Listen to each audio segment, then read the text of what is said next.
Vamos a tratar de que los conceptos de este momento editorial queden divididos en dos partes. De ahí a que se las juzgue complementarias o no, depende del análisis de cada quien, de cada uno de ustedes.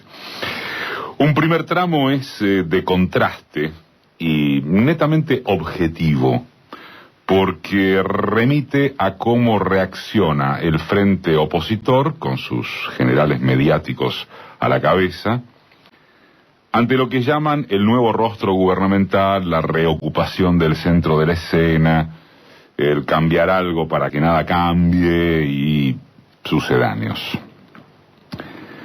Las dos críticas básicas y unánimes empleadas contra el kirchnerismo eran, en cuanto a su estilo, que regía la lógica del azote, el sectarismo, la falta de comunicación de sus referentes principales por fuera de Cristina. Guillermo Moreno era la suma de todos los males de la nación, el ministro de Economía resultaba virtualmente inexistente, el jefe de gabinete ejercía un rol de mero amanuense cristinista sin mayor dedicación laboral ni capacidad de construcción política. Carlos Zanini significaba el verdadero poder en las sombras y, como corolario de esos y varios defectos similares, todos relacionados con una gestión encerrada entre cuatro paredes de olivos, los K y la presidenta misma habían ingresado en un ocaso irreversible. El segundo factor en que se resumían los cuestionamientos más feroces era el aislamiento internacional, que jamás alude al contexto de la región, sino al juicio dispensado contra la Argentina en los centros de la timba financiera planetaria. Éramos una máquina de apartarnos del mundo, de no conseguir crédito en ningún lado, más allá de los favores del chavismo, cuando las papas quemaban, una máquina de tener actitudes pueriles con discursos antiimperialistas perdidos en el tiempo. Y por supuesto, todos estos aspectos de continente y contenido eran señalados con el revestimiento de una gravísima afectación a las instituciones de la República. Un Congreso que se desempeñaba como escribanía del Ejecutivo, funcionarios que no daban explicaciones, dirigentes compadritos que decían lo que Cristina no debía decir.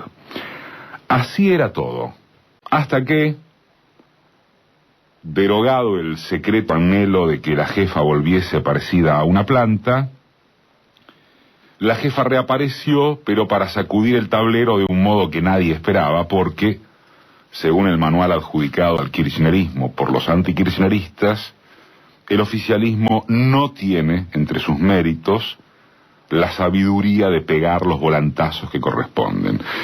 Algo deberían haber aprendido.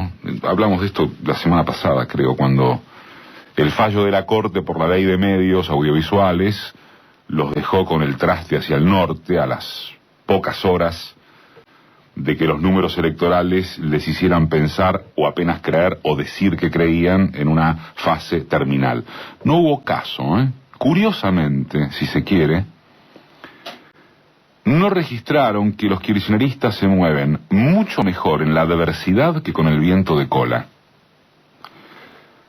Parecen no haber aprendido de la reacción oficial tras el voto no positivo de Cobos, ni de cuando la derrota bonaerense en 2009, que miren ustedes, hoy terminó en las huestes de Narváez, habiendo caído del 35% de los votos a menos del 6%.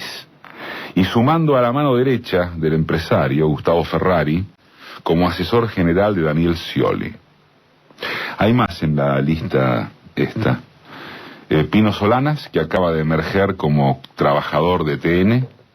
Elisa Carrió, quien admitió que cuando la agobia el cansancio dice pavadas, lo cual obliga a pensar si acaso no necesita descansar mejor. Y Sergio Massa, a todo esto, se dedicó a pasear por España para contar que su misión, a partir de 2015, será reinsertar a Argentina en el mundo. Después abrochó con Scioli el acuerdo por la sanción del presupuesto provincial, que los órganos de la derecha han preferido interpretar como un símbolo de políticos responsables, porque, claro, ¿cómo harían para juzgar que Massa va al pie de Scioli? ¿Cómo hacen para que eso no se traduzca en la lectura de que el intendente de Tigre ya advirtió no tener fuerza suficiente para largarse solo?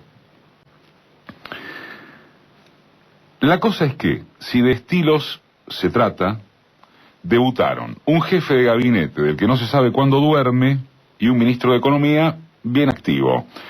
Capitanich tiene a los periodistas corriendo de un lado para otro, da las conferencias de prensa que tanto reclamaban en horarios de primera mañana, contesta sobre absolutamente todo lo que quieren, y la única pausa que tuvieron los colegas fue impuesta por el drama nacional de la muerte de Ricardo Fort.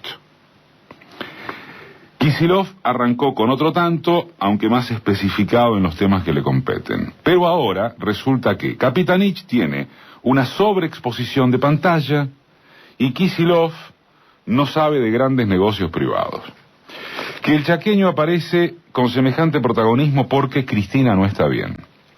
Que el soviético deberá exponer la articulación entre su medalla de honor en la UBA y la práctica concreta en el barro de un cargo público tremendo.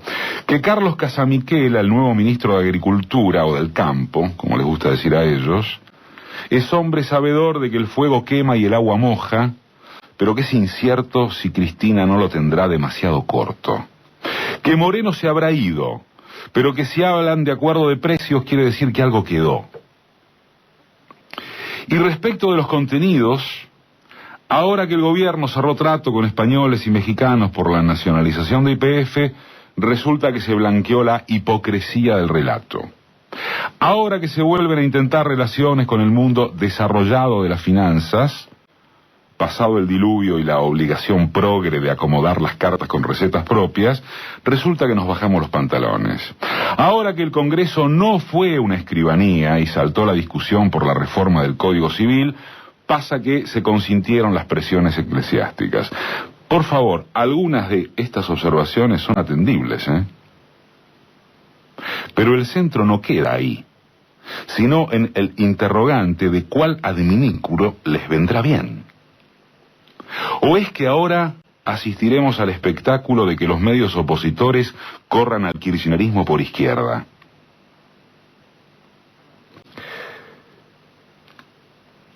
Sin embargo, sería pobre o deshonesto agotar la mirada en estos señalamientos, porque al fin y al cabo no son más que el apunte de una oposición inmersa en profundas contradicciones.